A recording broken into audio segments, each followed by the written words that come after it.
Nerandu savo vietos nuo tada, kai draugas pasakė, atsibodai, nekenčiu, nemyliu, išeik. Raudu, akis pavargo nuo ašarų, blaškausi ir taip toliau. Noriu pamiršti.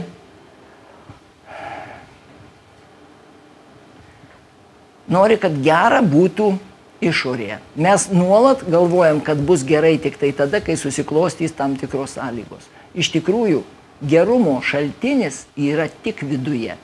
Ir gera iš tikrųjų bus tik tai tada, kada bus gera ir su tuo, ir be to, ir su šituo, ir be to, ir su pinigais, ir be pinigų, ir su sveikata, ir be sveikatos, ir vienam, ir su juo. Jūs turite atrasti savo viduje gėrio šaltinį.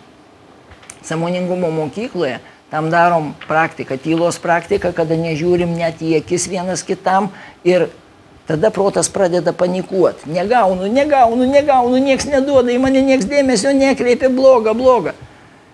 Ir tik tai tada, kada tu tai išgyvensi ir sutiksi su tuo, tik tai tada viskas nusiramins ir pasidarys labai gera. Ir tu pamatysi, kad gera yra ne dėl to, kad kažkas yra kažkaip, o gera yra principe. Ir tada ir kare gera, ir mare gera. Nes tu visame kame pradedi matyti tikslingumą, teisėtumą ir teisingumą. Viskas yra taip, kaip turi būti ir dėl to gera. Ir tada nebijai kažko netekt, nes tu žinai, kad šito gera iš tavęs niekada neatims. Net jeigu pasitrauks kūnas, šita būsena išliks. Kada tu įeini, tu šitą garantuotai žinai. Ir žinai, kad bus dar tik tai geriau. Ir man paskutiniu momentu labai ryškiai jaučiasi džiaugsmas dėl to, kad viskas juda, kad ateina senatvė, ateina pabaiga, ateina persikeitimas. Ir tai yra taip tobula, taip fantastiška, viskas juda, viskas jau ateina ir viskas bus dar įdomiau. Nes mes nei gimėm, nei mirsim. Mes tiesiog einam tolyn.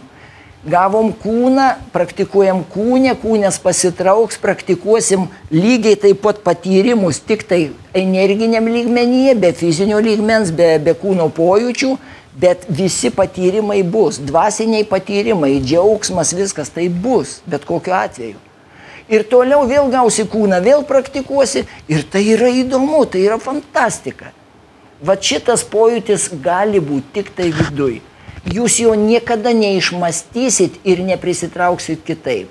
Jūs galite tik tai nuoširdžių ketinimų paprašyti, kad tai būtų jums atverta. Tiesiog nuspręst, kad aš tikrai noriu šitą dalyką jaust. Ir tada bus duota.